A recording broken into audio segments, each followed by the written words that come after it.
संजय सिंह की रिहाई है, दूसरी तरफ अरविंद केजरीवाल की केस की सुनवाई है।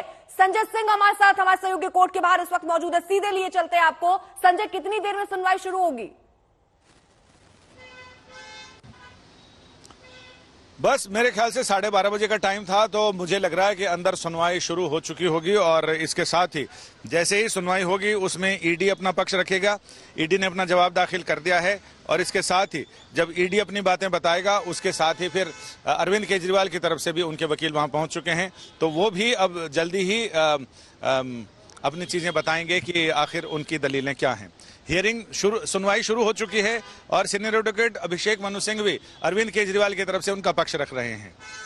संजय, जरा ये प्रक्रिया भी समझाइए कि आज अगर यहाँ पर राहत के लिए अरविंद केजरीवाल पहुंचे हैं, ईडी ये कह रही है कि मुख्य साजिशकर्ता अरविंद केजरीवाल हैं, इनकी पूरी जानकारी में सब कुछ हुआ है, तो ऐसे में सबूत की बात ईडी कर रही है। क्या हलफनामे में सिर्फ कह देने से बात बन जाती है? यहाँ कोई सबूत जो मिला वो भी रखना होता है कोर्ट के सामने?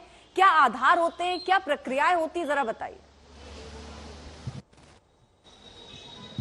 सबूत तो अभी नहीं रखे जाएंगे क्योंकि सबूत सारे ट्रायल कोर्ट के सामने रखे जाते हैं, लेकिन यहाँ अगर अदालत चाहे तो इनके पास जो सबूत हैं, पिछली बार की तरह अदालत ये कह सकते हैं कि आपके पास जो सबूत हैं वो हमें देखने के लिए दीजिए, हमें अपनी तसल्ली के लिए वो देखना जरूरी है, तो वो भी हो सकता है। फिलहाल अभिषेक मनु सिंह भी वर्चुअली वीडियो कॉन्फ्रेंसिंग के जरिए कोर्ट में मौजूद हैं और वो अरविंद केजरीवाल की तरफ से उनका पक्ष रखना शुरू कर दिया है उन्होंने।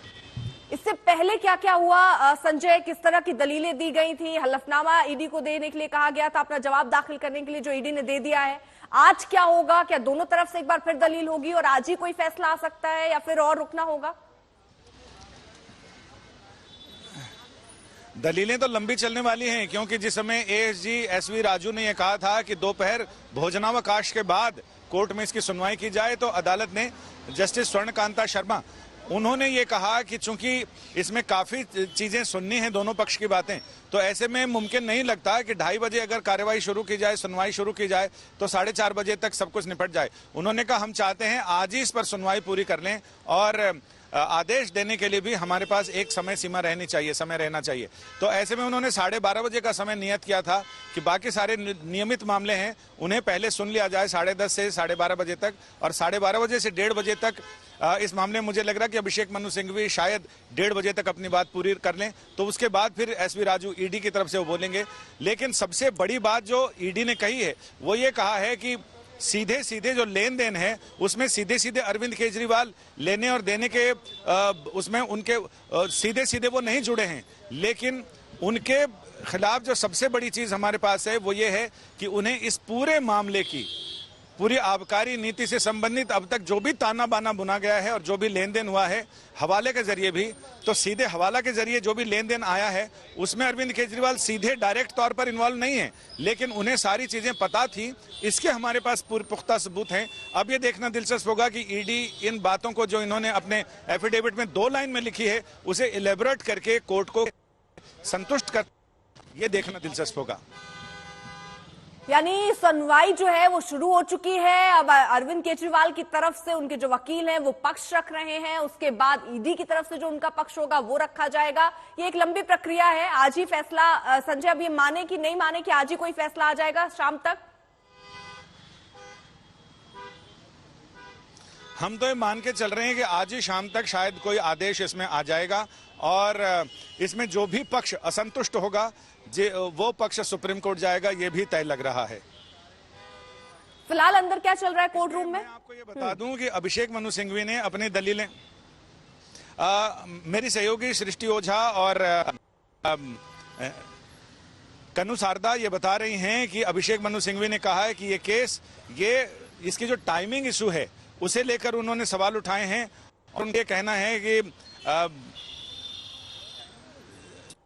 चुनाव का समय है, इसमें चुनाव प्रचार भी करना है और निर्वाचन आयोग भी ये कहता है कि सबको लेवल प्लेइंग फील्ड होगा, यानी सबको समान अवसर दिए जाएंगे। लेकिन जो एक राष्ट्रीय दल है आम आदमी पार्टी, उनके सबसे बड़े नेता यानी राष्ट्रीय संयोजक इस मामले में प्रचार नहीं कर पा रहे हैं। गिरफ्तारी का समय सोच समझकर, यानी उनका पूरा इशारा है कि जो केंद्रीय नेतृत्व है उन्होंने ईडी के जरिए सोच समझकर ऐसे टाइम पे उनकी गिरफ्तारी कराई है ताकि वो चुनावी प्रक्रिया में हिस्सा ना ले सकें, अपने उम्मीदवारों के समर्थन में प्रचार ना कर सकें। तो इसे लेकर उन्होंने कहा है कि ये इंश्योर करना चाहिए अदालत के कि अरविंद केजरीवाल डेमोक्रेटिक प्रक्रिया है ये जो आम चुनाव की, उसमें एक्टिवली पार्टिसिपेट कर सकें और लिहाजा उन्हें में रियायत दी जानी चाहिए, राहत दी जानी चाहिए।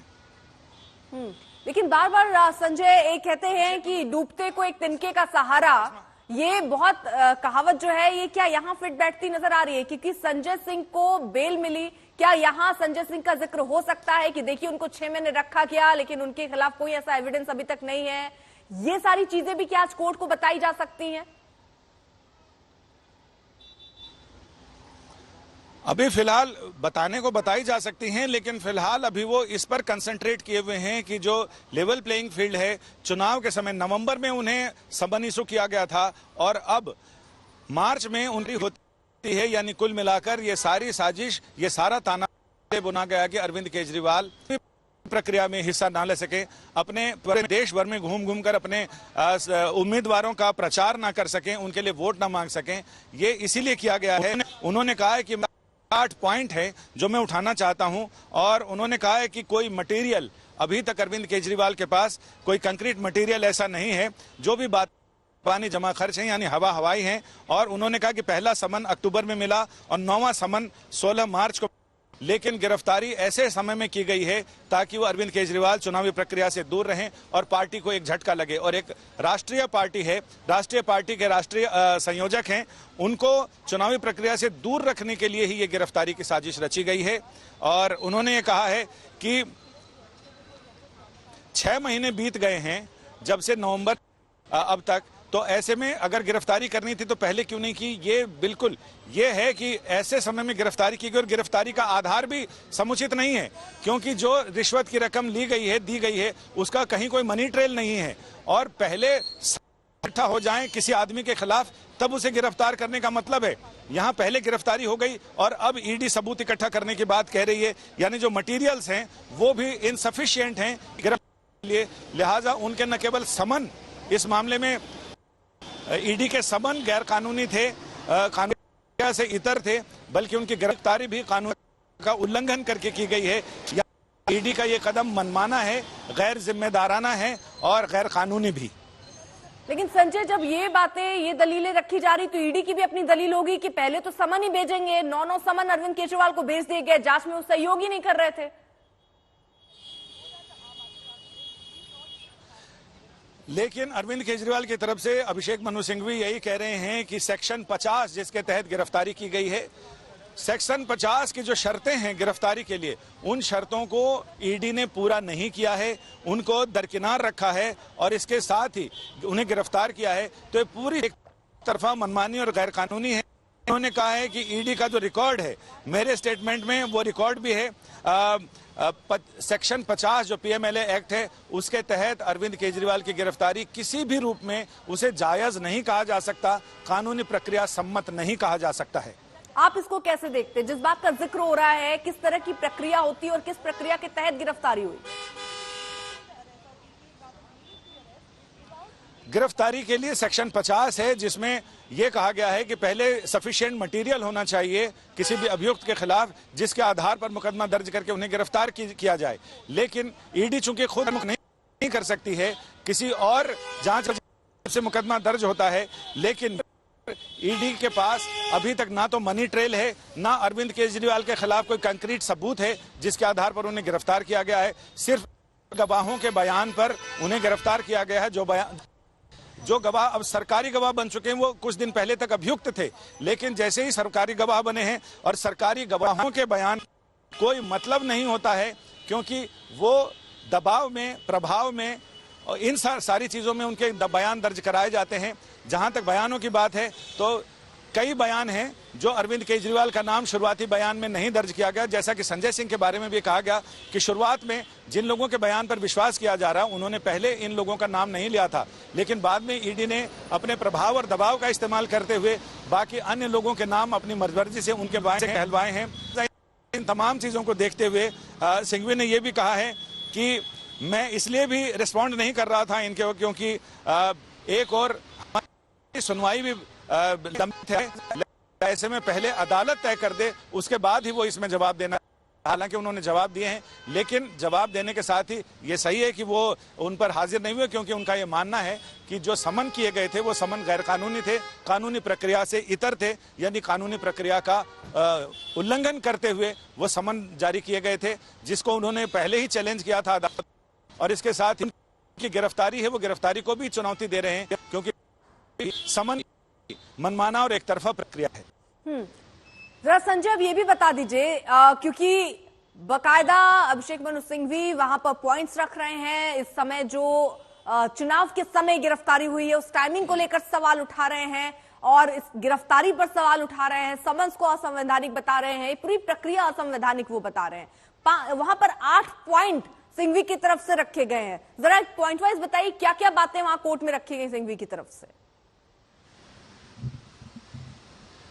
पहला तो ये कि हमारे खिलाफ कोई मटेरियल नहीं मिला है, दूसरा ये कि जिन लोगों के बयानों को ईडी कर रही है उन सारे लोगों के बयान खुद संदेह के घेरे में हैं, तीसरा ये कि जो रिटर्न में मुझे पहले ये दिया जाना चाहिए था कि मेरे खिलाफ क्या क्या सबूत हैं, वो रिटर्न में ईडी ने नहीं दिया है। इसके साथ ये कहा है कि सेक्शन 50 एक्ट का है जिसमें प्रक्रिया है उसे ये पूरा नहीं, और दूसरा ये कि जो 47 जिसमें अदालत को यह तय करना होता है जमानत देने के पहले कि इस आदमी ने किया और भविष्य में भी इसके अपराध करने की कोई संभावना नहीं है, उसे भी नेग्लेक्ट किया, उसे भी किसी किनार रखा गया है। तो ये तमाम पॉइंट्स वो रखे जा रहे हैं और उनका ये बेल की कंडीशन है पीएमएलए एक्ट में, जाहिर है कि ऐसे में उन्हें अदालत का सहारा लेना पड़ रहा है और न्याय के लिए यहाँ गुहार लगा है।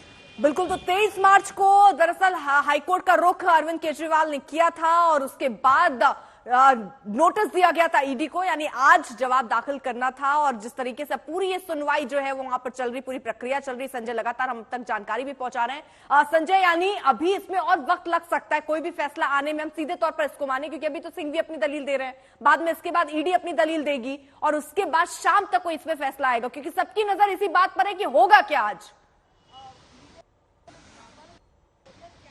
सिर्फ दलीलें अरविंद केजरीवाल की तरफ से भी दलीलें दी जा रही हैं जिसमें समय लगेगा, उसके बाद ईडी उसका जवाब देगी और उस जवाब के बाद अरविंद केजरीवाल के वकील को फिर मौका मिलेगा रिजॉइंडर फाइल करने का, बताने का कि ईडी के जवाब में कहां कहां खामियां हैं, कहां सुराख हैं, कहां कहां लूप होल्स हैं। उसके बाद ही अदालत इन तमाम चीजों को सुनने के बाद ऑर्डर रिजर्व करेगी, इसके बाद फिर ऑर्डर आएगा। तो फिलहाल आज अरविंद केजरीवाल को राहत मिलेगी या उनकी आफत और बढ़ेगी, क्योंकि शराब घोटाले पे आपको बता दें ये अरविंद केजरीवाल जिनको ईडी की तरफ से कहा जा रहा है कि सबसे मेन किरदार वही थे, साजिशकर्ता वही थे, इसी को लेकर अब सुनवाई हो रही है कि उनको राहत मिलेगी नहीं मिलेगी। 23 मार्च को ही उन्होंने दरवाजा खटखटाया था कोर्ट का, उसके बाद आज भी ये प्रक्रिया आगे बढ़ रही है।